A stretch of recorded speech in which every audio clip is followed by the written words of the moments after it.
આજે આપણે એક નવી રીતે વધેલા ભાત હોય એની આપણે એક રેસીપી બનાવવાના છીએ, જે તમને બહુ જ ભાવશે. અને અત્યારે ઉનાળાની ગરમીમાં આપણને રસોડામાં જવાનું મન ના થતું હોય તો આ તમે ફટાફટ બનાવી શકો છો.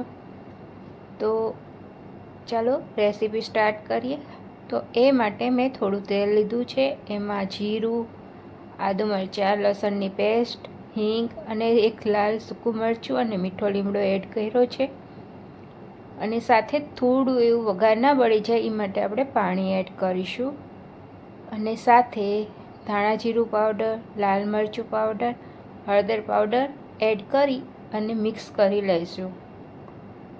હવે આ વઘારમાં આપણે ખાટી છાશ એડ કરવાની છે. બહુ ખાટી નહીં, પણ મીડિયમ હોવી જોઈએ. હવે એને ઉકળવા દઈશું.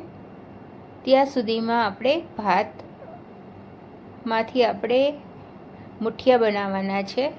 તો વધેલા આપણે ભાત લઈશું, એમાં મસાલા કરીશું: હિંગ, લાલ મરચું પાવડર, હળદર પાવડર, ધાણા જીરું પાવડર, ઘઉંનો લોટ 1 ચમચી અને 1 ચમચી બેસન એડ કરીશું. અને આદુ મરચાં અને લસણ જે ક્રશ કર્યા છે એ પણ એડ કરીશું. અને થોડું એવું આપણે તેલ એડ કરી અને મિક્સ કરી લઈશું. જો તમારા હાથમાં બહુ ચોટે તો તેલ લગાવી અને આ રીતે મુઠિયા બનાવી દેવા.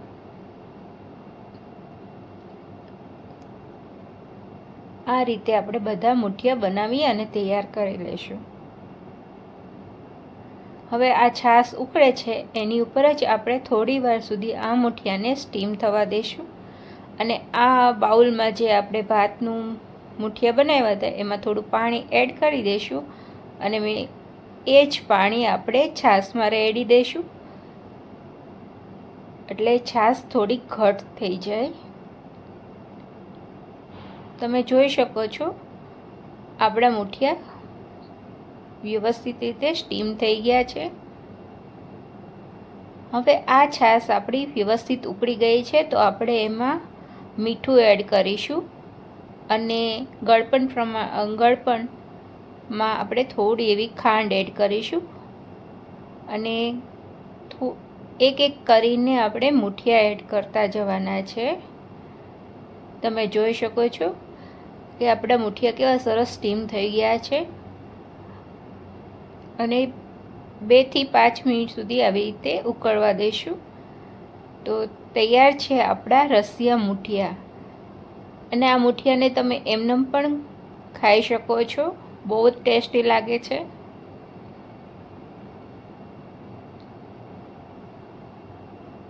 તમને આ મારા